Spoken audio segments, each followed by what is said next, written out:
የድሮ ታሪክ፣ የጥንት ትዝታ፣ እነዚህ ሁሉ የእድገት እንቅፋቶች ናቸው።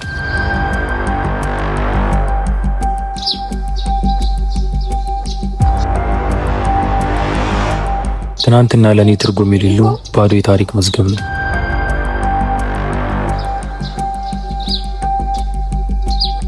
የግዛት አሸናፊዎች የሚነግሱበት መድረክ ነው።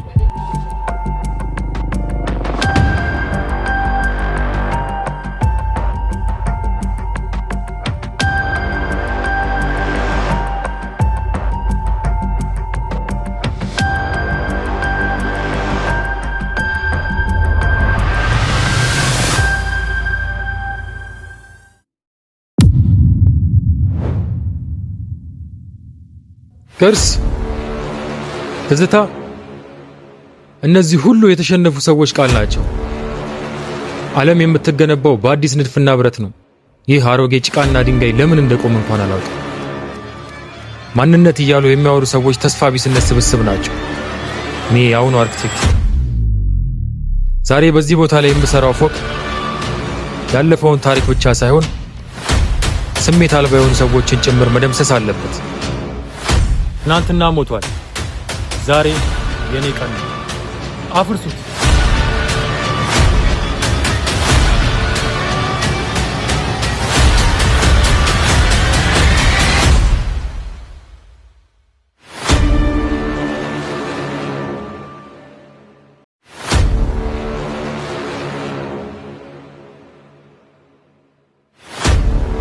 ልጄ፣ የአሁኑ አርክቴክት ይህንን ደብዳቤ የምታነበው እኔ የገነባው ሲያረጅ አንተ የምትገነባው ደግሞ አዲስ ተስፋ ይዞ ሲመጣ መሆኑን አውቃለሁ።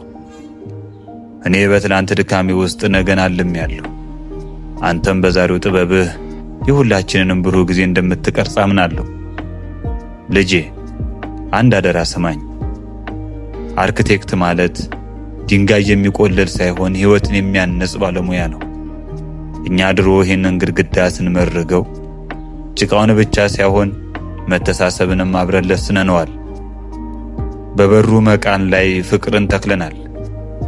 ቤታችን ጠባብ ቢሆንም ልባችን ግን ሁሉን የሚይዝ ሰፊ ነበር። አሁን አንተ በምትገነባው ሰማይ ጠቀስ ፎቅ ውስጥም ያንን የድሮውን ሙቀት እንድታስገባው መክረሃለሁ። ፎቅ ወደ ሰማይ ሲወጣ ልባችሁም አብሮ እንዲሰቀል አድርገው። ቀና ስትልም ጎረቤትን የምታይበትን መስኮት አትርሳ። ላይክ ብቻ ሳይሆን እውነተኛ ምርቃትና ፍቅርን የምታጭድበት መንገድ እንፈልግ። አደራህን ልጄ፣ አዲሱን ስትገነባ አሮጌውን መሰረትን አትዘንጋው። ፎቁ ዘመናዊና የሚያብለጨልጭ ይሁን። ትህትናና ማንነት ግን እንደ ድንጋይ የጠነከረ ይሁን። ያለ ትላንት መሰረት የነገው ፎቅ ነፍስ አይኖረውም። ከተማዋን ስታስብ የፈረሰውን አንድነታችንንም አብረህ ገንባው። አዲሱን ስትተክል አሮጌውን ፍቅራችንንም በውስጡ አኑረው ልጄ።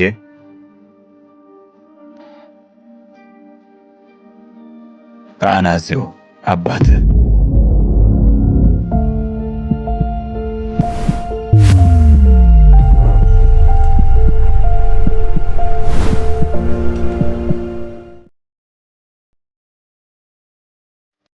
ቅርስ፣ ትዝታ፣ እነዚህ ቃላት ለካ የእውነት ነፍስ አላቸው። የድሮውን ቤት ሳፈርሰው እያፈረስኩ ያለሁት የራሴን መሰረት ነበር። ትዕቢቴን በአባቴ ትህትና፣ ንቀቴን በደብዳቤው ፍቅር ቀየርኩት።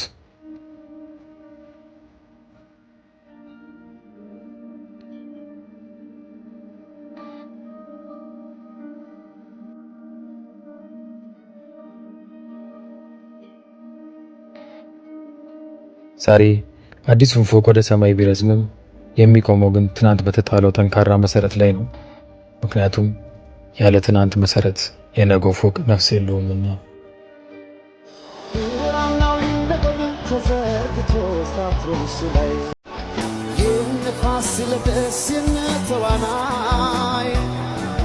የት ጋር እንደሆነ ይታየኛል ጥበብ መሰረቱ የኋላው ከሌለ የለም የፊቱ